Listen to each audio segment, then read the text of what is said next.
ஷிர்க் நம்மள்ட்ட தோத்து போனா அடுத்து பிதஅத்துக்கு வருவோம். பிதஅத்துல தோத்து போயிட்டான்னா மூட பழக்க வழக்கங்களுக்கு வருவோம். அங்கேயும் தோத்து போயிட்டா நம்முடைய அமல்கள்ல கை வைப்பான். அமல்கள்ல சரியா இருந்தோம்னா வணக்க வழிபாடுகளுக்கு அடுத்து நல்ல குணங்கள் நடத்தை இருக்குதான, நல்ல குணங்களும் நடத்தை ரெண்டு வித்தியாசப்படுது. நல்ல குணங்கள் உணர்வோடு சம்பந்தப்படுது, நடத்தை அந்த உணர்வு மூலமாக வெளிப்படக்கூடிய ஆடை நடை, நம்முடைய பார்வை, நம்முடைய தோரணை, இது எல்லாம் சேர்த்து இப்படி எல்லாம் சைத்தான் எல்லா பொருளும் கை வைப்பான். சும்மாதான் இல்ல, சைத்தானோடு இருக்கிறது சும்மா இல்ல. அதுக்குதான் அல்ல அவகாசம் கொடுத்தா தொண்ட கூலி வர்ற வரைக்கும் அவகாசம் தரும். சைத்தானும் அது வரைக்கும் உறவாடாங்கிறதுக்கு பெரிய உதாரணம் யாரு? அபூ தாலிப். ரசூலுல்லாஹ்க்கு எவ்வளவு பெரிய அரணா இருந்தாங்க. ரசூலுல்லாஹ் அவங்களுக்கு பெரிய பாதுகாப்பா இருந்தாங்க. என்ன வரல, கலிமா வரல. அவன் அப்ப சைத்தானுடைய போராட்டம் இது வரைக்கும் இருக்கும். நல்ல அவகாசம் வந்துட்டான். உனக்கு இது கீழே வரைக்கும் என்ன தரும்? அவகாசம் தரும். இது கீழே வரைக்கும் லா இலாஹ இல்லல்லாஹ் தௌபாவும் திறந்து வச்சிருக்கோம். இதுக்கு மேல போனா அடைச்சிடும். அப்ப இது வரைக்கும் சைத்தானுடைய போராட்டம் தொடர்ச்சியாக இருந்து கொண்டே இருக்கும். இப்ப சைத்தான் போற போக்கில் நமக்கு ஊறுதல் மூலமாக, தொடுதல் மூலமாக, குத்துதல் மூலமாக, உள்ளிருந்து மறைமுகமாக ஏற்படுதல் மூலமாக சைத்தான் நம்மளை இந்த மார்க்கத்தை விட்டு வெளியேற்றக்கூடிய வழிகளை ஒவ்வொரு கோணங்களையும் ஏற்படுத்தி கொண்டே இருப்பான். ஒவ்வொரு கோணங்களையும் சைத்தான் அதை ஏற்படுத்திட்டே இருப்பான். நம்ம எல்லா இடங்களையும் நம்முடைய நம்பிக்கையின் மூலமாக கொஞ்சம் கொஞ்சமாக அதை அடைத்துக் கொண்டே வர வேண்டும். நீங்க 13-10 ரெண்டா பிரிச்சுக்கணும். சைத்தானை பற்றி ஒரு புரிதல் வேணும்னா மதீனாவுடைய மக்காவுடைய வாழ்க்கை 13-10. 13 வருஷத்துல என்ன பெருசா சைத்தானை பத்தி படிச்சிருக்கீங்களா?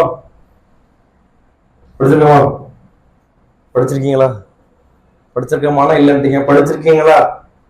சரி, 13-10 மக்காவோட வாழ்க்கை என்ன பெருசா நம்ம படிச்சோம், என்ன கேள்விப்பட்ட பெரிய செய்தியாகும். ரசூலுல்லாஹ்வுடைய வாழ்க்கையில மக்காவுடைய வாழ்க்கை ஒரு பாடம் இருக்கு தானே. 13 வருஷம் இருந்தாங்க. அந்த பாடத்துல பெருவாரியா கேட்ட செய்திகள் என்ன? வஹீ நிறைய பேர் படிச்சிருக்கீங்க மாஷா அல்லாஹ். அதுல விளங்கின செய்தி ஏதாவது ஒரு சில செய்தி.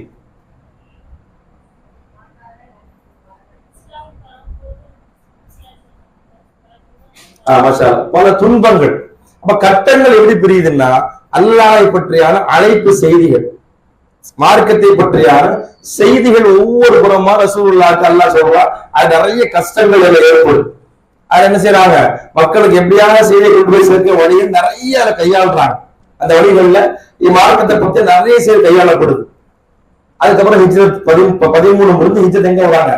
மதீனாவுக்கு வராங்க. இந்த மதீனாவுடைய வாழ்க்கையில தான் எல்லா வணக்க வழிபாடுகளும் கிளவையாக 13 ஆண்டு கால உதாரணமா சொல்வதாக இருந்தா, இன்னைக்கு நம்ம நடைமுறையில இந்த ஸ்கூல்ல சொல்றாங்க, அங்க என்ன செய்யறாங்க, அங்க எழுதியாச்சு, தியரி எழுதியாச்சு. எங்க? மக்கால 13 வருஷமா. இப்ப மக்கால தான் பிராக்டிக்கல், மதீனால தான் பிராக்டிக்கல் இருக்க போகுது. இங்கதான் இவ்வளவு செய்திகளும் வரிசை வரிசையாக அடுக்கப்படுது. தொழுகை எப்படி இருக்க வேண்டும், நோன்பு எப்படி இருக்க வேண்டும், ஜக்காத் எப்படி இருக்க வேண்டும், நடவடிக்கைகள் எப்படி இருக்க வேண்டும். ஏன்னா இதுல எல்லா பின்புறமும் என்ன இருக்கும்? ஷைத்தானுடைய ஊசலாட்டம் இருந்து கொண்டே இருக்கும். சஃபு இடைவெளி யார் வந்து நிற்பார்? தொழுகை கடுக்க யார் வந்து நிற்பார்? இப்படி ஊசலாட்டங்கள்ல ஒவ்வொரு கோணங்கள்லயும் இருந்துகிட்டே இருக்கும். இன்னைக்கு அறிவுபூர்வமா சொல்லி காட்டுறாங்க, 20 நிமிஷத்துக்கு மேல பயான் கேட்க முடியாது. 2.5 மணி நேரம் இல்ல, 8 மணி நேரம் நாடகம் ஓடினாலும் படம் ஓடினாலும் நவுண்டு போனமா இருக்கும். இன்னைக்கு காலம் அப்டேட் வந்ததுனால, பெரிய அளவுக்கு டெக்னாலஜி டெவலப் பண்ணனால இன்னைக்கு பாஸ் பண்ணிட்டு போய் வேலையை முடிச்சுட்டு வந்து திரும்ப செய்யறோம். எங்க முந்தைய பார்க்க முடியாது. நாடகம் முந்தி ஓடும் போது டிவியில வச்சா உண்டு, இல்லைன்னா கிடையாது. இன்னைக்கு நாடகத்தையே எப்படி மாற்றி வச்சிருக்கான் அப்படின்னா, இன்னைக்கு சைத்தானுடைய விஸ்வரூபம் எப்படிலாம் இருக்குன்னா, ஒரு டைம் நாடகம் ஓடிச்சா திருப்பி அதை ரிவ்யூ எல்லாம் பார்க்க முடியாது. தொடருங்கிற செய்தியை போட்டு முடிச்சிருவான். பழைய கதையை ஒரு செகண்ட் ஒரு ஓடுவான், இதான் பார்க்க முடியும். இன்னைக்கு அப்படி இல்லை. இன்னைக்கு நடக்கிறத சனிக்கிழமை ஃபுல்லா நைட்டு உட்காந்து பாத்துக்க, ஞாயிறு ஃபுல்லா பாத்துக்க, சைத்தான மிஸ் பண்ணிடாது. அதுதான் அவனுக்கு அருள்ங்கிறத டிவி, நமக்கு டிவில இருந்து மொபைல்ல இருந்து எல்லாம் இன்னைக்கு அதுக்குன்னு தனி அப்ளிகேஷன் வந்துருச்சு, அதுக்குன்னு தனித்தனி சேனல்கள். அதுக்கு நீ காசே கட்ட வேண்டாம், ரீசார்ஜ் பண்ணா போது என்ன பண்ணிடலாம். இப்படி இதையெல்லாம் ஈஸியாக இன்னைக்கு வழிவகையை போட்டு கொடுத்து நமக்கு இதுக்கெல்லாம் என்ன வருது, என்ன வர மாட்டிருக்கு. எத்தனை நேரம் பார்த்தாலும் சரி, சார்ஜ் போட்டு கூட பார்ப்போம், சலிக்க மாட்டோம். ஆனா குரான் சொல்லிதான் பெரிய இடர்பா இருக்கும். வல்லாத ஆசை காதல் நமக்கு என்ன வருது, கேட்ட சரிதான். அல்லாஹ் சொல்லி காட்டுறான் ஒரு இடத்துல குரான்ல, வலவ் அலிமல்லாஹு ஃபீஹிம் கைரன் லஅஸ்மஅஹும், அவர்கள் விஷயத்தில் ஏதாவது ஒரு நன்மை இருக்கும் என்றால் நாம் அவர்களை கேட்க செய்திருப்போம், அவருடைய காதுகளில் குர்ஆனுடைய வசனங்களை விட செய்திருப்போம் அல்லாஹ் சொல்லி காட்டுறான். புரியுதா? நம்மள்ட்ட ஏதோ ஒரு நன்மை என்ற ஒன்று இருப்பதனால அல்லாஹ் நமக்கு ஏற்படுத்தின கயிறு என்ன, இந்த வசனங்கள் காதல விழுது தானே, இது காதல விழுது. இந்த விழுறது என்பது இறைவன் நமக்கு ஏற்படுத்திய மிகப்பெரிய அருள். அல்லாஹ் இன்னொன்னு சொல்லி காட்டுறான், சில பேருக்கு காதல விழுந்தாலும் கேட்டும் கேட்காதமான உணராதவர்களை போல் இருப்பார்கள். இன்ன ஷர்ரத் தவாபி இந்தல்லாஹ், இவர்கள் தான் அல்லாஹ்விடத்தில் படைப்புகளிலேயே மோசமான படைப்பு அல்லாஹ் சொல்லி காட்டுறான். அல்லாஹ் ரப்பல் ஆலமீன் நம்ம அதை விட்டு ஒரு தூரமா நல்லா நெருக்கமாக்கி வச்சிருக்கான்.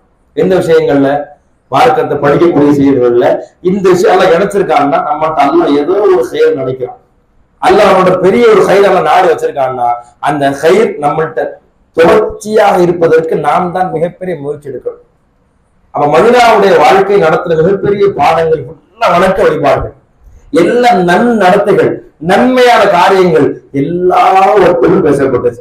மதீனாவுடைய வாழ்க்கையில ரசூல் ஸல்லல்லாஹு அலைஹி வஸல்லம் சந்திச்ச சந்திப்புகள்ல இந்த மார்க்கம் முழுமை அப்படிங்கிற இடத்துக்கு ரசூலுல்லாஹ்க்கு மிகப்பெரிய சவாலா இருந்தது என்ன, மக்கால ஒரு பிரச்சனையும் இல்லை, கலிமா சொல்ல சொன்னாங்க, சொல்லக்கூடியவங்க சொன்னாங்க, சொல்லாதவங்க அடிச்சாங்க, எதிர்த்தாங்க, துன்புறுத்தினாங்க. ஒரு கட்டத்துல இவர் இருந்தா இன்னும் பிரச்சனை ஆகும், கொன்றும் இடத்துக்கு வந்தாங்க, மதீனாவுக்கு வந்தாங்க. மதீனால பிரச்சனை என்ன, ஒரு பக்கம் முஸ்லிம்கள், இன்னொரு பக்கம் முனாஃபிக்குகள். மதீனாவுடைய எல்லையை பொறுத்த சில முஸ்லிம்கள் இருந்தாங்க. ரசூலுல்லாஹ்க்கு இத்தனை 3 இடங்கள்ல மதீனாவிலையும் மக்காவிலும் புது மக்கள், அவங்களுக்கு மக்காவுடைய பூமி செட் ஆகல. இப்படி ரசூல் ஸல்லல்லாஹு அலைஹி வஸல்லம் நிறைய கையாண்டாங்க, பிரச்சனை வந்துச்சாங்க. ஆனா பிரச்சனைகள்ல பெரும் பிரச்சனையான முனாஃபிக்குகள் தான். ஏன் அப்படின்னா கூடவே உட்கார்ந்து இருப்பான் பள்ளிவாசல்ல, ரசூல் ஸல்லல்லாஹு அலைஹி வஸல்லம் இதெல்லாம் நன்மையான காரியங்கள் பேசுறாங்க, எல்லாம் கூடவே இருப்பாங்க. இதை பிரிப்பதற்கு அல்லாஹ் நிறைய யுக்திகளை ஏற்படுத்தி கொடுத்தான். தொழுகை இந்த ஒண்ணை மட்டும் தயவு செய்து புரிஞ்சுக்க.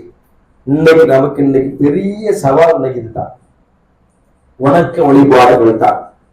அந்த வலாதத்தபிய குத்துவாதி ஷைத்தான், ஷைத்தான் அடிச்சு பின்பற்றாது, அந்த ஆப்போசிட்டா பார்க்க வேண்டியது ஆமான்கள் தான். இன்னைக்கு நம்ம அல்லாஹ்வுடைய அருளுக்கு பின்னால நம்மளோட ஷிர்க் இருக்காது, இன்ஷா அல்லாஹ் பித்அத்தும் வரப்போது இல்லை.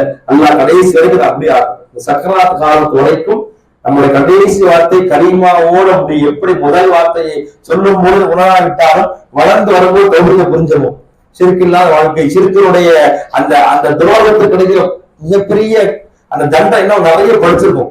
அப்ப அது கிடைக்கூட எவ்வளவு உணர்ந்திருக்கோமோ அதே என்ன இதுல வரணும், என் கலிமாவும் இன்றைக்கு கடைசி நேரத்துல லா இலாஹ இல்லல்லாஹோடு முடியணும் என்ற எண்ணத்தை உருவாக்க வேண்டும். அப்படின்னா நம்ம அதுக்கு நிறைய முயற்சிகள் எடுக்கணும். உதாரணத்துக்கு ஒரு பிரியாணி போடுவதாக இருந்தால் மஞ்சள் பொடி மசாலா பொடி போடாம, அதாவது பிரியாணி பொடி போடாம பிரியாணி ஏற்றுக்குவாங்களா? யார் மக்களும் ஏற்றுக்க மாட்டாங்க. நம்ம வீட்டுல உள்ள இந்த சின்ன வாண்டு என்ன சொல்லிட்டு போதும், கல்யாண பொண்ணு சரிங்களா, தலை சீவி ஒண்ணு இல்ல சும்மா விரிச்சு போட்டு நிக்குது, பக்கத்துல அவங்க ஃப்ரெண்டோ சொந்தக்காரங்க அழகா நிக்கிறாங்க. இப்ப யார பொண்ணுன்னு சொல்லுவீங்க? யார சொல்லுவீங்க? இதுக்குமா கொஞ்சம் சொல்ல மாட்டியா? யார் அந்த பொண்ணு தோமை யாரும் அவன் சொல்லுவோம். இப்ப எல்லாருக்கும் நமக்கு தெரியுது தானே. அப்ப முழுமைதான் என்ன? அப்ப இறை நம்பிக்கைக்கு முழுமை என்ன? அமல்கள் தான். அப்ப இந்த நம்பிக்கைக்கு முழுமை என்ன? அமல்கள் தான். இப்ப அமல்களை சொல்ல கையை வைக்கப்பா வச்சுக்கிட்டு இருக்கிறான். ஏன் அல்லாஹ் சொன்ன அதுவா, அவனை நீங்கள் எதிரியாகவே பாருங்கள். நம்ம ஒவ்வொரு இடங்களையும் பார்த்துட்டு இருக்கிறோம். அன்னைக்கு 2 பேர் சேர்ந்து நம்ம என்ன நடக்கு இன்னைக்கு நம்மளையும் அறியாமலேயும் நம்ம என்ன பேசுகிறோம், நம்ம நன்மைகளை இழக்கிற இடத்துல சாதாரண பேசுகிறோம்.